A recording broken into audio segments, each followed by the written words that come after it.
Jail after a high-speed chase in the Northern Valley that police say ended with the suspects trying to hide in a field. Benson County deputies got called last night about a car stolen from a Devil's Lake home. They then caught up with that car, but the driver took off at speeds of 100 miles or more at times.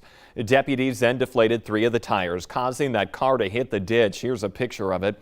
That's when authorities say 2 people inside that car got out and ran.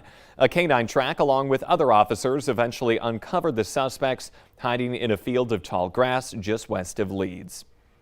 1 person was killed, another injured when they were hit while standing on I-29 in South Fargo. The North Dakota Highway Patrol says the victims had pulled over and then gotten out of their pickup that was hauling a flatbed trailer yesterday afternoon on I-29 near the 17th Avenue overpass. They were standing in a lane of traffic. A car came up behind them and hit the back of that trailer, which then hit both people standing there.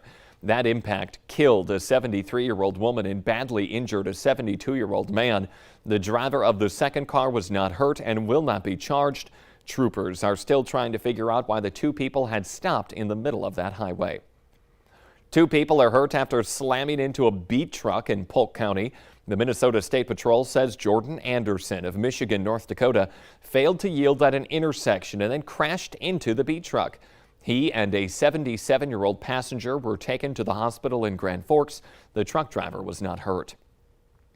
The family of Dante Wright is calling for justice in his death as jury selection starts today in the case against a former police officer who killed him.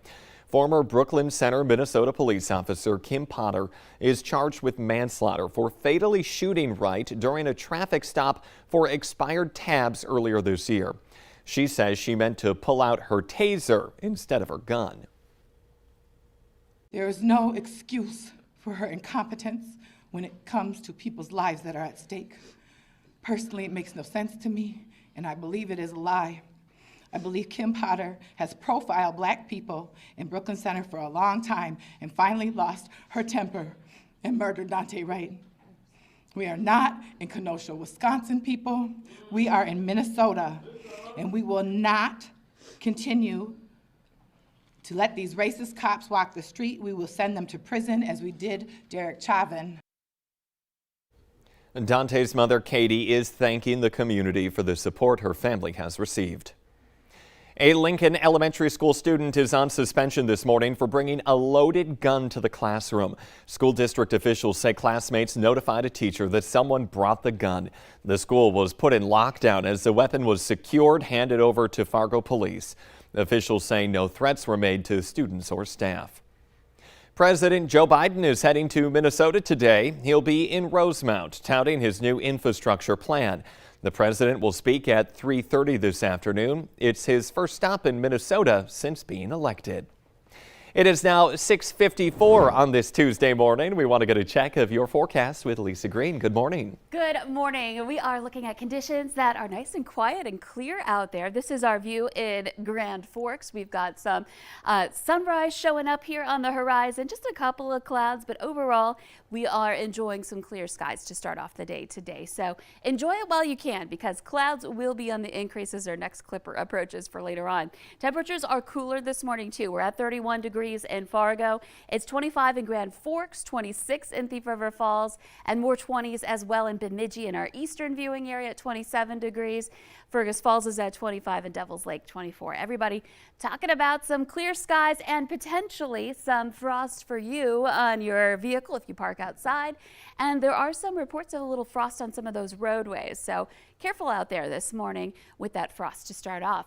And we're looking at some quiet conditions. The wind's pretty light in most areas. Calm report in Hallock. If you're up in the Baudette area though, a little breezier there. We're looking at a gust of 22 miles per hour. That wind out of the northwest. Southern Valley, similar range of winds. We're at about 5 to 15 miles per hour. Fargo, a 10 mile per hour speed. That light wind, the clear skies leading to that frost development. And you can see most of us on the clear side this morning.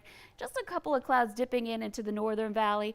We're looking to the northwest. We've got another clipper that's going to be moving in, and then that will sweep through as we head into tonight. So evening drive and beyond into your evening hours, that's when we're looking at the potential for some snow. And here's a look at where we can expect to see it into the late night hours for tonight. If you're in the Northern Valley, that's where temperatures are going to be coldest today, so we're likely to get more accumulation there and just precipitation in the form of snow. And so you may see up to an inch. It's not going to be heavy, but it will be enough to coat some of those roads and grassy surfaces.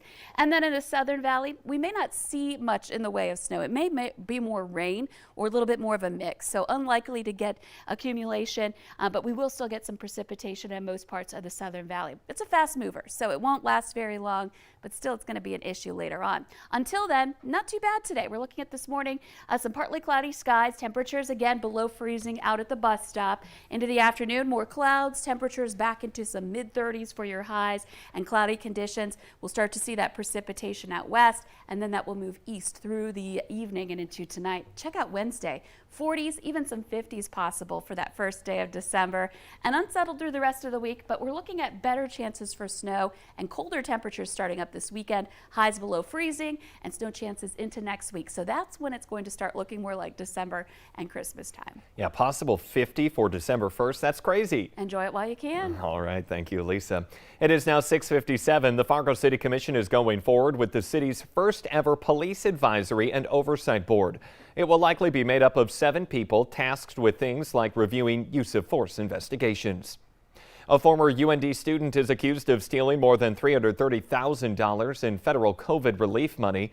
Court documents show Enroy Duncan falsely stated that his company, called Home and Home Senior Care, had 17 employees and paid more than $1.6 million.